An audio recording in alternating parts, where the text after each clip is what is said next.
एक गरीब था, उसका नाम अबरार था। उसकी शादी हो गई, दोनों मियां बीवी रहते थे, छप्पर पड़ा हुआ था। वो सेठ साहब के यहाँ पे नौकरी करने जाता था। समझ गए मेरी बात? अब अबरार रोजाना जाता था और अपनी बीबी से कहता था, सरकार मुझे कब को बुलाएंगे, दुआ कर दियो, कब को बुलाएंगे, दुआ कर दियो। वो उधर जाता था, बीबी उसको सुला देती थी और रात भर बीबी उसके लिए दुआएं करती थी।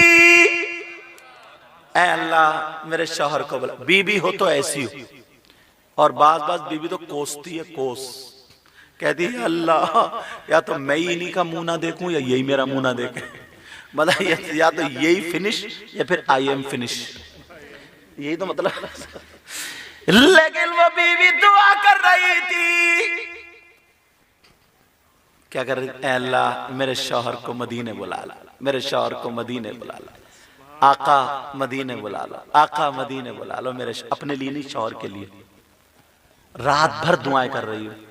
अब जब सुबह हो गया, अबरार गया सेठ साहब के यहाँ पर मजदूरी कर ले, तो सेठ और सिटानी दोनों हज को जा रहे थे।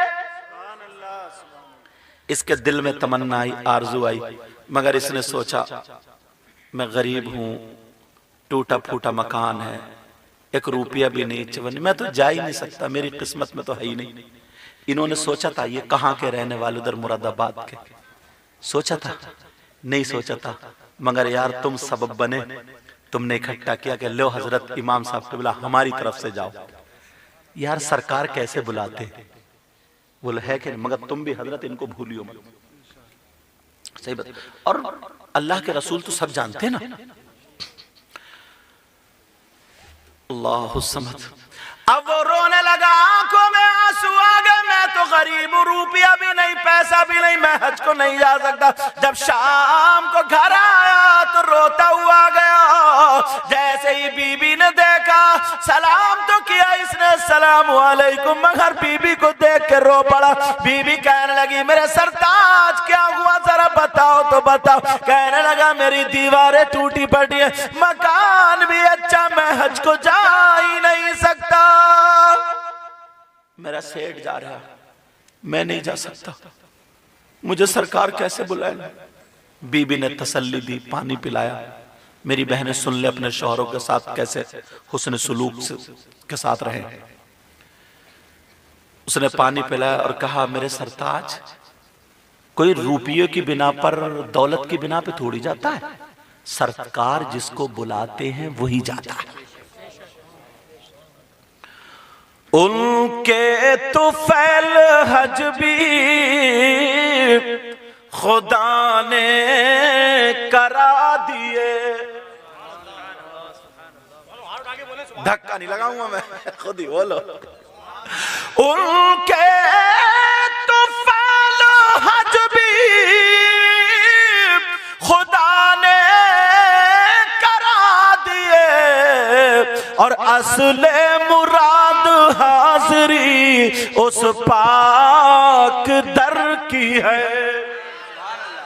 अब बीबी ने कहा मेरे सरताज तुम्हें सरकार जरूर बुलाएंगे, मैंने पढ़ा है जिसको आका का इशारा होता है वही जाता है। चलो हाथ पांव धो लो, वुजू बना लो, नमाज पढ़ लो, खाना खा लो। शौहर ने बेचारे ने वुजू बना करके नमाज अदा की, बीबी ने दस्तरखान लगा दिया, दोनों मियाँ बीबी ने खाना खा लिया, और खा करके बीबी सर दबाने बैठ गई। शौहर सो गया। अब जैसे ही सोया चुपके से उठी और वुजू बना, मुसल्ला बिछाया, रात भर बीबी रो रो के दुआएं करती रही। अल्लाह कहती रही अल्लाह मेरे सरताज को बुला। आज तक मैंने अपने शौहर की आंखों में आंसू नहीं देखे। दुआ करती रही रात भर दुआ। मेरी बहनें सुने, सूरह त्वाहा, सूरह नूर पढ़कर दुआ किया करें। फातिमा फरमाती हैं अगर कोई बीवी सूरह नूर सूरह त्वाहा पढ़कर दुआ करेगी अपने शौहर के हक में, तो उसकी दुआ ऐसी होगी जैसे मुझ फातिमा की दुआ मेरे अली के हक में होती। कितनी प्यारी बात है। अब वो जो था रात भर उसकी बीवी दुआएं करती रही। फजर की अजान हो गई, जल्दी से उठी, आंसू पोछे, वुजू बनाया, शौहर को उठाया, सरताज अजान हो गई, उठ जाओ, अजान हो गई, उठ जाओ। शौहर उठा, वुजू बनाया, इसने नाश्ता कराया और कहा सुनो सुनो,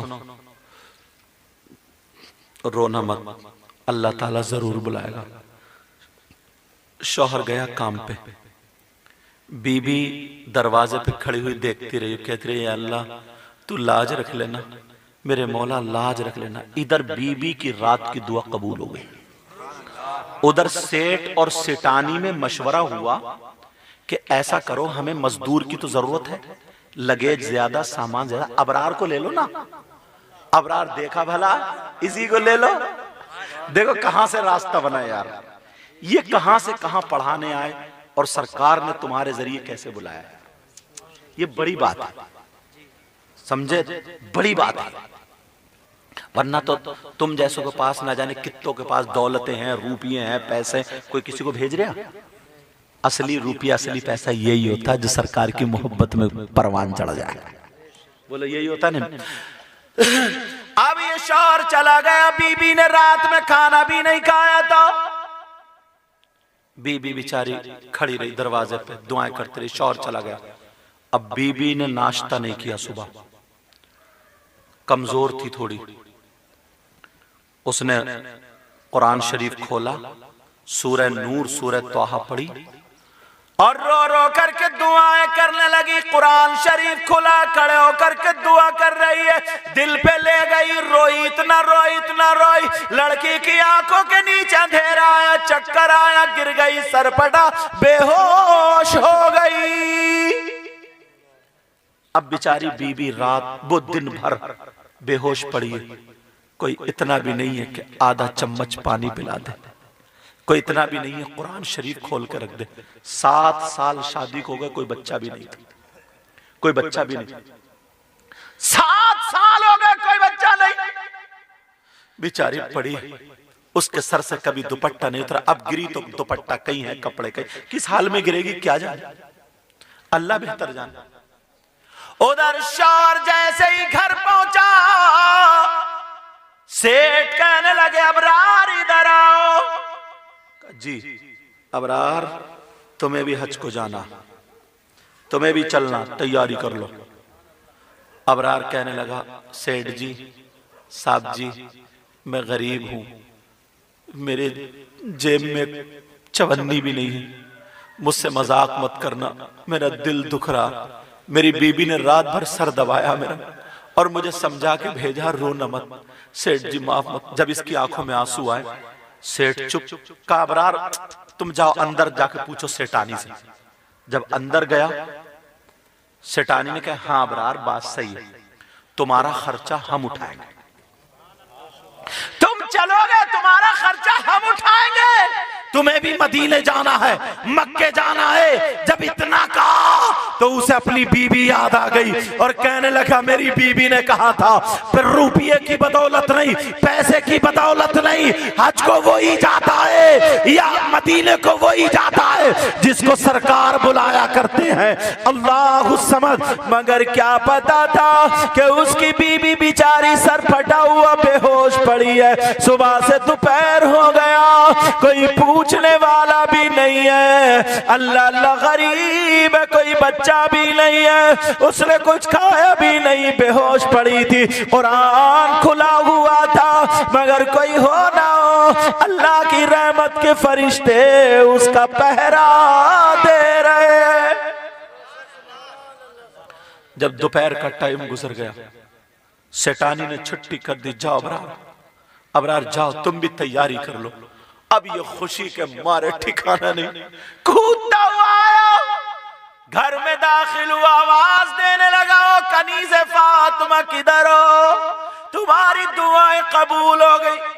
और सुबह से 3-4 बजे का टाइम हो गया, बीबी बेहोश पड़ी, सर फट गया, खून निकल के बह बह के गर्दन में आके जम गया। ऐसी भी मेरी इस्लामी रिश्ते की बहनें, खून जम गया। वो जब आया घर में, इधर देखा, मेरी बीवी तो कहीं जाती नहीं थी, इधर देखा नहीं है, इधर देखा नहीं है। ये अल्लाह क्या हुआ? जब उस वाले छप्पर में जाके देखा जहां कुरान शरीफ रखा होता था, तो कुरान शरीफ खुला हुआ और बीबी पड़ी है, कभी हाथ टेढ़ा, पांव टेढ़ा, सर फट गया, खून निकल निकल के बह के गर्दन में आ गया। ये पहले कुरान शरीफ पे गया, कुरान शरीफ को इसने चूमा और बंद किया और उठा कर रख दिया।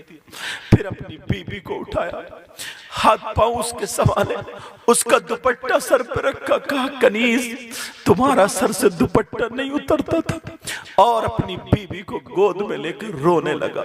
इतना रोया, इतना रोया, या अल्लाह मुझ गरीब की बीबी को किसने मारा है? ऐ अल्लाह इसने तो किसी का कुछ बिगाड़ा नहीं, मैं गरीब हूं, मैंने भी किसी का कुछ नहीं किया। ऐ अल्लाह मौला, जब इतना कहा उसकी आंखों से बीबी गोद में लिए पड़ा है, आंखों से आंसू गिरे, बीबी के चेहरे पे गिरे, बीबी होश में आ जाती है। जैसे ही होश में आई तो तड़प गई, तड़प के एक तरफ को हट गई। उसे लगा पता नहीं कौन है, पहचान नहीं पाई मैं किसकी गोद में हूं, क्योंकि शरीफ लड़की थी, शरीफ जादी थी, मगर क्या पता था कि ये मेरे ही शौहर है। जैसे ही हटी और या अल्लाह कह के एक तरफ को कूद के खड़ी हुई, देखा तो उसी का शौहर था।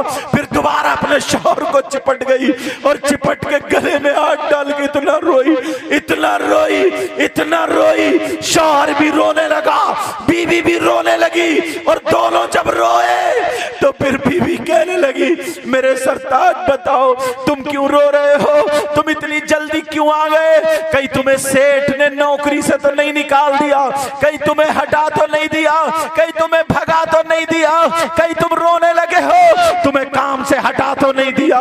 मेरे सरताज जरा बताओ।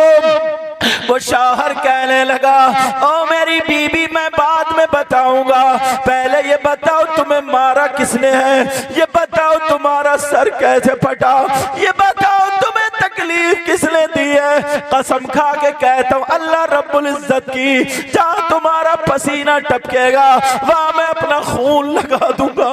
मेरे पास दौलत तो नहीं है, मेरे पास रुपया पैसा नहीं है, मगर खून का एक कतरा तुम्हारे लिए पेश कर दूंगा। और मेरी बीबी तुम्हें मैंने अच्छे अच्छे कपड़े तो नहीं पहनाए, अच्छा अच्छा खाना तो नहीं खिलाया, मेरे घर में तुम्हें ज्यादा से ज्यादा बरकत, ज्यादा से ज्यादा खाने को नहीं मिला, ज्यादा अच्छा पहनने को नहीं मिला, मगर मैं तुम्हें आज बताता हूँ मेरे खून का एक कतरा तुम्हारे लिए पेश कर दूंगा। ओ मेरी बीबी बताओ तुम्हें किसने मारा है, जरा बोलो। जब इतना कहा तो वो बीबी कहने लगी, मेरे सरताज मुझे किसी ने नहीं मारा है। कहा फिर ये कैसे फटा? कहा सुनो, जब मैं छोटी सी थी, 13 साल की थी, तो मेरी माँ मेरी गोद में सर रख के इंतकाल कर गई और यही दुआ दे के गई थी, मैं अल्लाह मेरी बेटी को गम ना देना, ऐ अल्लाह मेरी बेटी को दुख ना देना। मेरी माँ मेरी गोद में सर रख के इंतकाल कर गई थी। वो लड़की बता रही है और मेरा हाथ पकड़ के कह रही थी, बेटा तू जिसके निकाह में जाए उसकी आंखों में आंसू मत आने देना, उसकी जिंदगी को खुशियों से भर देना, उसकी जिंदगी को मोहब्बत से भर देना। लेकिन जब मैंने कल तुम्हें रोता हुआ देखा, कल तुम्हारी आंखों में आंसू देखे, मुझे अपनी मरी हुई माँ याद आ गई, मुझे वही याद आ गई, मेरी माँ मेरी गोद में है। अल्लाह उस समय वो लड़की कहने लगी, मैंने तुम्हें खाना खिला दिया मगर खुद खाना नहीं खाया, मैं रात तुम्हारा हाथ तुम्हारा सर दबाया, मगर जब तुम सो गए फिर मैं रात भर दुआ करती रही, मैं रात को सोई नहीं, सुबह को तुम्हें नाश्ता कराया, मैंने नाश्ता नहीं किया, मैं कल से भूखी हूँ, मगर जब तुम गए दरवाजे तक तुम्हें देखती रही, दुआएं करती रही। ओ मेरी बहनों सुन लो, अपने शौहर के नाम अपनी जिंदगी कर देना, अपने शौहर की जिंदगियों में खुशियां भर देना, बहारें दे देना, इनकी जिंदगी में बहारें डाल देना और दुनिया वालों को बता देना हम फातिमा नहीं बन सकते मगर कनीज़े फातिमा जरूर बन सकते हैं। अल्लाह समझ। वो लड़की कहने लगी, ओ मेरे सरताज, जब मैंने तुम्हें रोता हुआ देखा, मेरी मरी हुई माँ मुझे याद आ गई। जब तुम सेठ के यहाँ चले गए तो फिर मुझे फातिमा याद आ गई। मैंने वुजू बनाया, कुरान शरीफ उठाया, सूरह नूर और सूरह तोहा पढ़ी, और पढ़ने के बाद मैं दुआ करने लगी। रो रो करके जब मैंने दुआ की, ओ मेरे सरताज, मेरे दिल से बर्दाश्त नहीं हुआ, मेरा दिल भर आया और आंखों में आंसू आए, मुझे चक्कर आ गया, क्योंकि कल से मैंने कुछ खाया नहीं था, आंखों के नीचे अंधेरा आ गया, मैं गिरी, मेरा सर फट गया, फिर मुझे पता नहीं चला, मैं बेहोश हो गई। जब इतना कहा तो वो गरीब रोने लगा और रो करके कहने लगा, ओ मेरी बीबी, लो तुम्हारी रात की दुआ कबूल हो गई। मैं हज को जा रहा हूँ, मैं मदीने को जा रहा हूँ, मैं मक्के को जा रहा हूँ, मुझे सरकार ने बुला लिया। जब हजरत आदम अलैहिस्सलाम का निकाह जन्नत में हुआ, फरिश्तों की मौजूदगी में, हजरत आदम अलैहिस्सलाम का महर कितना बंधा, महर क्या रहा, और वो भी जन्नत में लिखा हुआ, कोई रुपया नहीं, कोई पैसा नहीं, तो फिर कितना महर बंधा, क्या महर बंधा, जरा तवज्जो रखो, गौर करो। अब जब आप पढ़ेंगे, तफसीरें पढ़ते चले जाएंगे, हजरत आदम ने अपनी बीवी हजरत हव्वा को हाथ लगाना चाहा, अल्लाह ने फरिश्तों के जरिए रुकवा दिया, कहीं नहीं, पहले महर अदा करो। अल्लाह, महर किस चीज के, काय के महर होंगे, क्या महर होंगे, पहले महर अदा करो। हजरत आदम अलैहिस्सलाम भी और फरिश्ते भी, तो फिर अल्लाह का हुक्म हुआ, आदम से कह दो, जो आखिर में मेरा पैगंबर, मेरा नबी, जो मोहम्मदुर रसूलुल्लाह है, सारे नबियों का सरदार, दुनिया में जो आखिर में आएगा, उस पर 11 मरतबा दुरूद शरीफ पढ़ लो, तुम्हारा महर अदा हो जाएगा। सुभान अल्लाह, सुभान अल्लाह। आज हम लोग, हमारी तो घुट्टी, हम सब हजरत आदम के औलाद है ना, तो हमारी तो घुट्टी में ही दुरूद शरीफ है यार, और लोग इससे बचते हैं। अब देखो, वो शादी हुई तो जन्नत में जब शादी हुई, मुझे बताओ, अगर शादी में वहां बैंड बाजा बजा हो तो बताओ।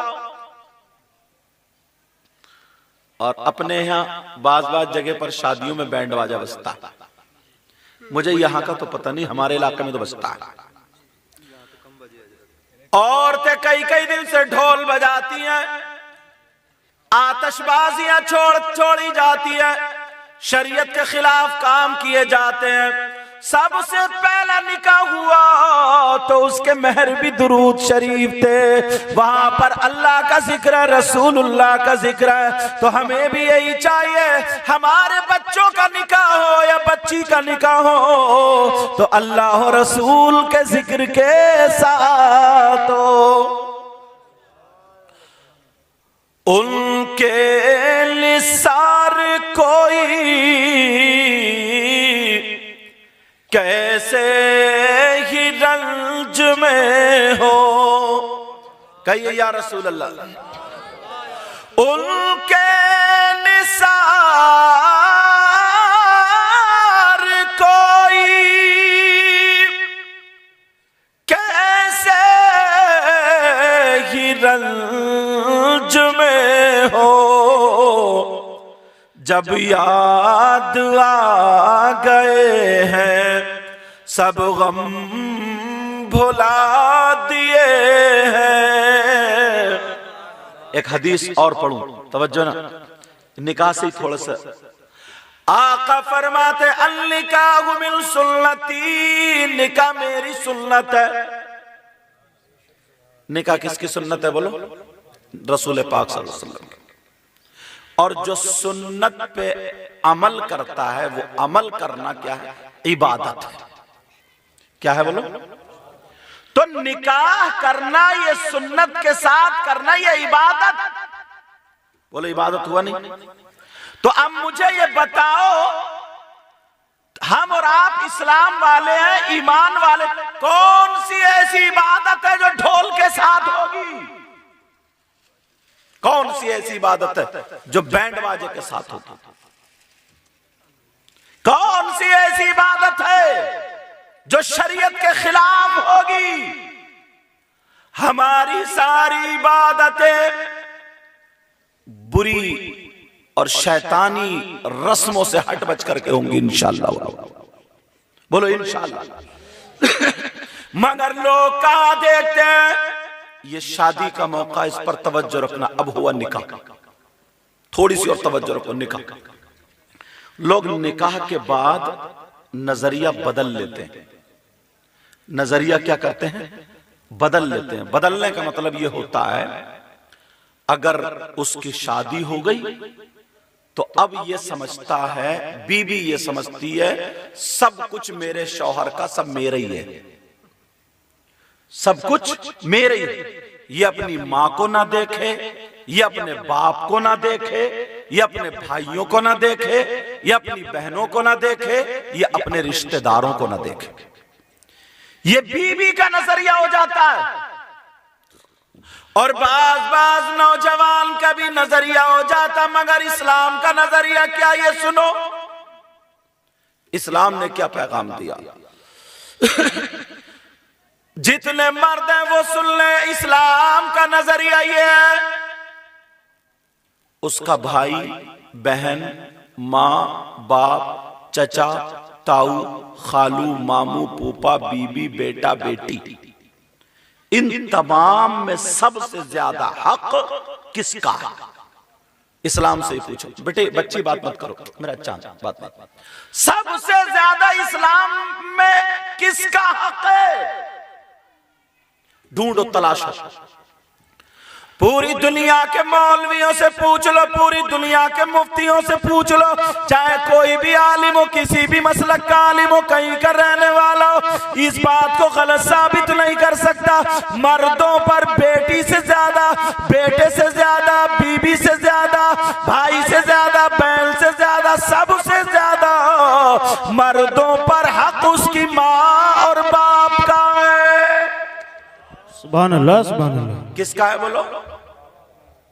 मगर ईमानदारी से बताओ, जितना खर्च बीबी पे होता है उतना माँ बाप पे होता है।